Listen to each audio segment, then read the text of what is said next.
suis arrivée il y a très longtemps sur ce projet, donc de musée d'art contemporain du Val-de-Marne à Vitry-sur-Seine, fin 1998. Et le projet était de destiner à la population du Val-de-Marne un musée d'art contemporain consacré à l'art donc de notre temps, à l'art en France, depuis les années 50 jusqu'à aujourd'hui, et vraiment de prendre en compte le public auquel il était destiné.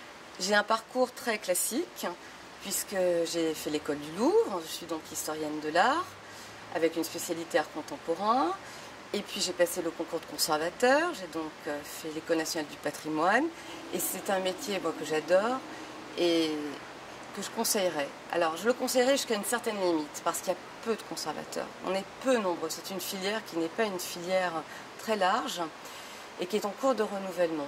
C'est bien aussi de faire un peu de droit ou quelque chose d'un peu plus pratique, parce que c'est un métier qui est aussi très réaliste, très pragmatique. On travaille avec des élus, on travaille avec des budgets, on travaille avec des techniciens.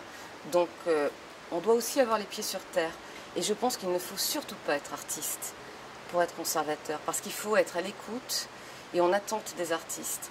Mais dans le fond, c'est comme un historien, il faut interpréter. Bonjour Abdel, bonjour Mathieu. Un des aspects les plus passionnants du travail de conservateur, c'est de repérer les artistes. Alors soit les très jeunes artistes qui sont en cours d'apparition, et là on les repère en fait plutôt dans les centres d'art. Ils ont déjà passé le cap d'après l'école des beaux-arts. Et puis on les repère aussi dans les biennales, dans les foires parfois, mais surtout dans les biennales. Voilà, alors il y a la Biennale de Venise, il y a aussi la Biennale de Liverpool, qui est excellente en général, la Biennale de Berlin, la Biennale d'Istanbul. Il y a aussi les galeries qui font un travail de prospection et de suivi des artistes très important.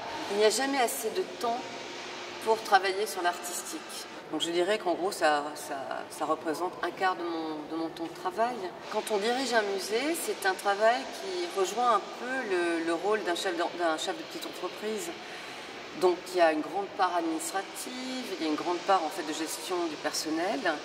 La grande échéance également, c'est le Grand Paris, avec le nouveau métro qui va donc être un grand métro circulaire autour de Paris, le Grand Paris Express, qui va desservir le musée, qui va desservir des tas d'autres villes, qui va créer de nouvelles relations en région parisienne. Nous ne serons plus obligés de passer par Paris pour aller d'une banlieue à une autre. Déjà, on commence à moins parler de banlieue et on parle de Grand Paris. Et c'est vrai que de plus en plus, nous attirons le public venu de Paris. Alors c'est important et c'est souvent un défi parce que Paris est aujourd'hui pourvu de merveilleuses structures. Évidemment, il y a une concurrence qui pour nous est difficile à relever. Et c'est la raison pour laquelle on doit proposer des choses différentes. On ne doit pas essayer de mimer ou de singer ce qui est très bien fait ailleurs. Pour nous, c'est un enjeu. Et je pense que pour les Parisiens aussi, c'est un enjeu. Et parfois même un vrai défi de passer le périphérique.